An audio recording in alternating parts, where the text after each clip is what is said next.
آج 8 ذوالحج ہفتہ کے دن صرف ایک قرآن آیت کو بتائے گئے طریقے سے پڑھ لو، غیب سے آواز آئے گی کہ آؤ اپنا رزق لے جاؤ۔ آج 900 کروڑ بھی مانگو گے تو رب کی ذات آپ کے مقدر میں لکھ دے گی۔ بسم اللہ الرحمن الرحیم۔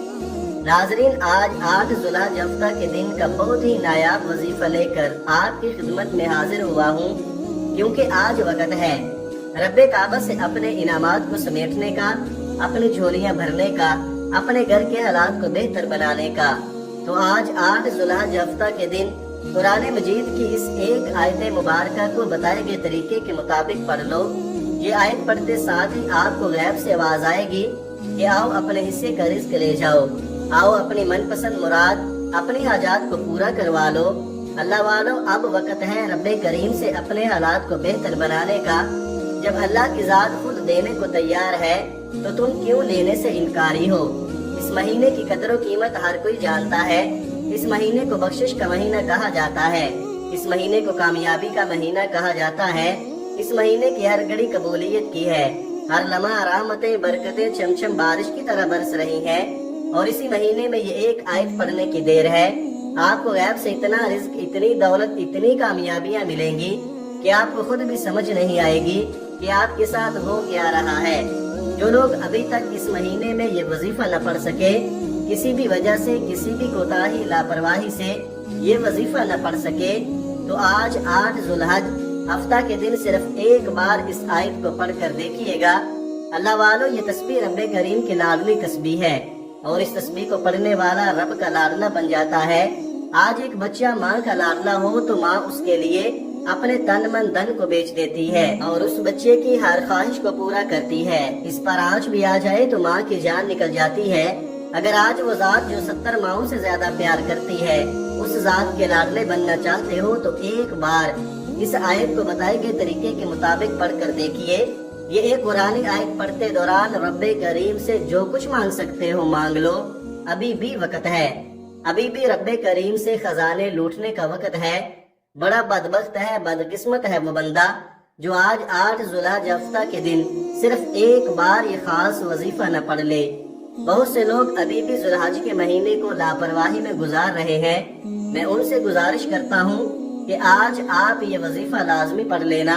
یہ وظیفہ ان دکھیاری بہنوں، بیٹیوں، ماؤں، بزرگوں کے لیے ہے جن کے گھر میں ہر وقت پریشانیاں رہتی ہیں، مصیبتیں رہتی ہیں، مسائل رہتے ہیں، ہر کام ہوتے ہوتے رہ جاتا ہے، ہر پریشانی آپ پر غلبہ پا لیتی ہے۔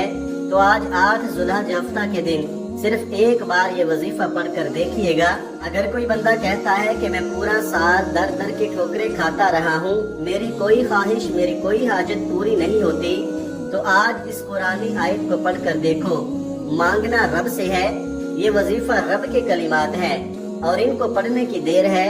جب کوئی بندہ لاڈلا بن جاتا ہے اس ذات کا جو آسمانوں کا مالک ہے، زمینوں کا مالک ہے، جس کی مرضی کے بغیر ایک پتا بھی ہل نہیں سکتا، پھر مانگنے والا رب کریم سے جو بھی مانگتا ہے اسے مل جاتا ہے۔ آپ کے راستے کی جتنی بھی رکاوٹیں ہیں، جتنے بھی مسائل ہیں، جتنی بھی پریشانیاں ہیں، ان سب کا غیب سے خاتمہ ہو جائے گا، اور آپ ایک ایسی زندگی کا آغاز کریں گے جس میں نہ تو کسی کے سامنے جھکنا پڑے گا، نہ کسی سے مانگنا پڑے گا، نہ در در کی ٹھوکریں کھانا پڑیں گی۔ آپ رب کریم سے جو مانگو گے، جتنا مانگو گے، جیسا مانگو گے، آپ کے مقدر میں لکھ دیا جائے گا۔ آپ چاہے پاکستان سے ہیں، آپ انڈیا سے ہیں، آپ سعودی عرب سے ہیں، بنگلہ دیش، نیپال، مسقط، عمان، جاپان، دنیا کے کسی بھی کونے سے آپ کا تعلق ہے، آج 8 ذوالحج ہفتہ کے دن آپ نے اس قرآنی آیت کو بتائے گئے طریقے سے لازمی پڑھنا ہے۔ ایک بات بہت امپورٹنٹ ہے، اگر ابھی بھی ذوالحج کے مہینے کو لاپرواہی میں گزارو گے تو یہ موقع بار بار نہیں آتا۔ ایک وہ وقت ہے جب بندہ رب سے مانگتا ہے، اور آج وہ گھڑیاں ہیں جب رب کی ذات عرش الہی سے رحمتیں برکتیں چھمچم بارش کی طرح برسا رہی ہے۔ ہے کوئی مانگنے والا جسے میں عطا کروں؟ اگر کوئی اپنی خواہشات کو پورا کرنا چاہتا ہے، یہ نہ سوچیں کہ یہ ناممکن ہے، یہ نہ سوچیں کہ یہ کام ہو ہی نہیں سکتا۔ آپ اگر رب کریم سے کروڑوں بھی مانگو گے تو رب کی ذات مقدر میں لکھ دے گی۔ وہ ذات جب کسی کے حق میں کن فرما دیتی ہے، پھر اس بندے کی نسلیں آباد ہو جاتی ہیں، اس کے گھر کے حالات بدل جاتے ہیں۔ تمام مسائل کا غیب سے خاتمہ ہو جاتا ہے۔ اگر کوئی بندہ بند تقدیر کے تالے کھلوانا چاہتا ہے، اپنے گھر کے مسائل کا خاتمہ چاہتا ہے، اپنے راستے سے رکاوٹ بندشوں کو نیست و نابود کر کے ایک نئی زندگی کا آغاز کرنا چاہتا ہے، تو آج موقع ہے۔ آج رب کریم سے جو مانگنا ہے مانگ لو، وقت کی نزاکت کو مد نظر رکھتے ہوئے۔ آئیے آج کے اس خاص عمل کی طرف چلتے ہیں، لیکن اس سے پہلے اگر آپ اس چینل پر نئے ہیں اور آپ نے اس چینل کو سبسکرائب نہیں کیا تو خدارا اس چینل کو ابھی سبسکرائب کر لیں، کیونکہ ایسے بہت سے وظائف، بہت سے اعمال آپ کے حوالے ڈیلی بیسس پر کرتا رہوں گا۔ اب آج کا عمل کیا ہے، توجہ کیجئے گا۔ آج 8 ذو الحج ہفتہ کے دن پورا دن موجود ہے، پوری رات موجود ہے۔ جس کو جب جہاں جیسے وقت مل جائے آپ نے یہ وظیفہ لازمی پڑھنا ہے۔ باوضو مصلی پر بیٹھ کر آپ نے سب سے پہلے نبی کریم صلی اللہ علیہ وآلہ وسلم کی ذات مبارکہ پر درود پاک پڑھنا ہے۔ درود پاک آپ کوئی سا بھی پڑھ سکتے ہیں۔ آپ صلی اللہ علی محمد پڑھ لیں، آپ صلی اللہ علیہ وآلہ وسلم پڑھ لیں، یا آپ نماز والا درود ابراہیمی پڑھ لیں تو سب سے بہتر ہے۔ ایک بار ثواب کی نیت سے میرے ساتھ بھی پڑھیے گا۔ اللہم صلی علی محمد وعلی آل محمد کما صلیت علی ابراہیم وعلی آل ابراہیم انک حمید مجید۔ اللہم بارک علی محمد وعلی آل محمد کما بارکت علی ابراہیم وعلی آل ابراہیم انک حمید مجید۔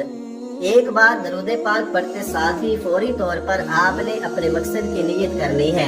آپ نیا گھر خریدنا چاہتے ہیں، گاڑی خریدنا چاہتے ہیں، من پسند نوکری، من پسند شادی چاہتے ہیں، آپ کی کوئی بھی حاجت ہے، کوئی بھی مقصد ہے، چاہے آپ کاروبار میں ترقی اور عروج کامیابی کے لیے پڑھ لیں، آپ گھر کے حالات کو بہتر بنانے کے لیے پڑھ لیں، جلد شادی کے اسباب کے لیے پڑھ لیں، قرض کی دلدل سے نکلنے کے لیے پڑھ لیں، آپ کی جو بھی حاجات ہیں ان کی نیت کر لیں، اور آج رب کریم سے تھوڑا نہ مانگنا۔